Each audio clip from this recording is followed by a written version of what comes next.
Number 3, kind of a very, very under the radar guy. I like Rashod Hill, guard out of Minnesota.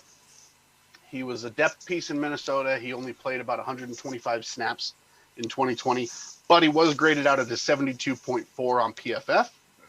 So he allowed no sacks. He had 0 penalties in 2020.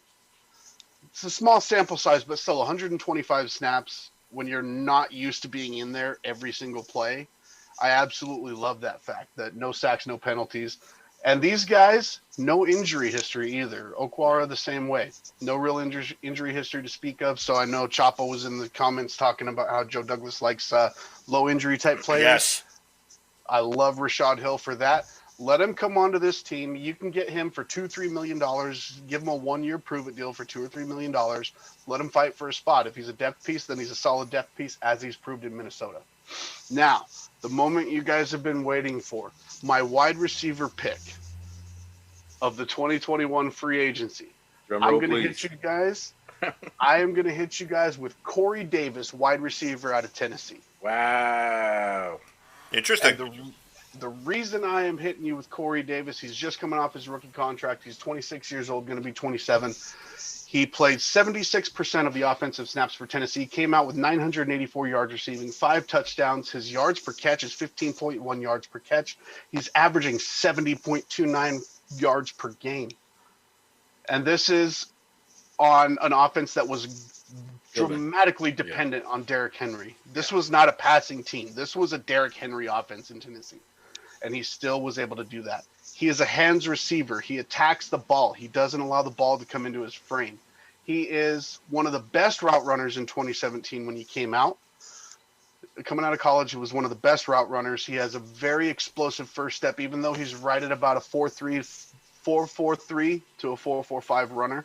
He's still an outside receiver. He gets great separation on the outside because of his first step and because of his quick side-to-side motion. He doesn't telegraph his routes. Top-notch route runner, would be one of the best route runners on our team right now. So Corey Davis, wide receiver, Tennessee. And again, Chapo, this is for you. Never been injured. He's played a ton. Never misses games. Never misses snaps. When they call his number, he's there. So I love him. And last but not least, number 1. And I put this guy at number 1 because of the fact that I found out what his market value actually is going to be. Corey Linsley, center from Green Bay. Green Bay has already said they're pretty much letting him walk. They're letting him test the waters in free agency. Give Corey Linsley $12 million a year for 3 years. 3 years, $36 million.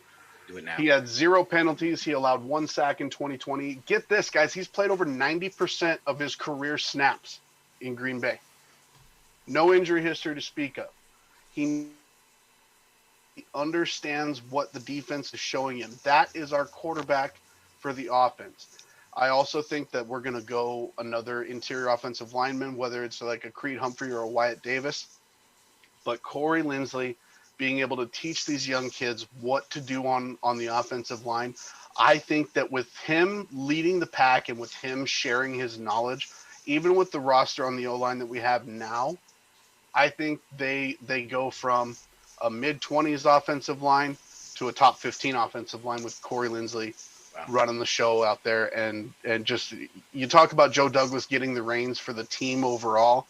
You give Corey Linsley the reins on that offensive line. You let him run the show on that offensive line, and you're going to see something wild. Yeah. You're going to see an offense that we have not seen for 10 years on the New York Jets.